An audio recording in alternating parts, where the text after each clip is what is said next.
বন্ধুরা, আসসালামু আলাইকুম। কাছে দূরে কে কোন জায়গা থেকে ভিডিওটা দেখছেন সবাইকে ওয়েলকাম ভিডিও। এ বছরে শেষ ইফতার তৈরি করছি। আজকে 30 রমজানের ইফতার। তো এবছরের মতো রোজা শেষ, কালকে খুশির ঈদ। সবাইকে ঈদের তো এখন ডালের বড়া বা পেঁয়াজু যেটাই বলেন সেটা তৈরি করতেছি।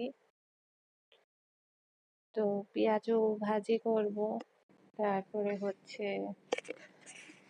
অন্যান্য করব, যেহেতু আজকে শেষ রোজা তেমন ইফতার তৈরি করব না।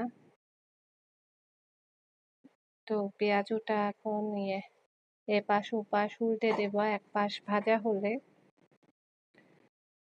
তো সবাইকে কি অবস্থা, শেষ রোজা কার কেমন কাটতেছে? তো আলহামদুলিল্লাহ এই বছরের রোজাগুলা রাখতে ভালোই লাগলো। তেমন কোনো পানির পিপাসা নাই, গরম নাই, ক্লান্তি নাই।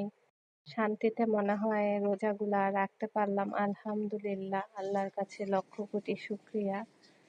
তো এখন বুট ভাজি বসিয়ে দিলাম, বুট ভাজি করতেছি, আর এর মধ্যে কিছু পুদিনা পাতা অ্যাড করে দিলাম, তাহলে একটু সুন্দর ফ্লেভার আসে বুট ভাজি থেকে।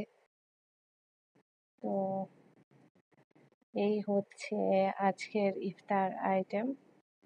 আর তেমন বেশি কিছু আজকে তৈরি করব না। আর হচ্ছে শরবত, ফ্রুটস আর হচ্ছে খেজুর দিয়ে আলহামদুলিল্লাহ এবছরে ইফতারটা শেষ করে নেব। এই তো ইফতার রেডি হয়ে গেছে। সালাদ নিয়েছি, তো শরবত নিয়েছি ইসুপ কুলের। তো এই আর কি ইফতারের আইটেম, মাশাআল্লাহ। তো ভিউয়ার্স, সবাই ভালো থাকবেন, সুস্থ থাকবেন। আবার সামনের বছর ইফতার রোজা, সবাইকে শুভেচ্ছা।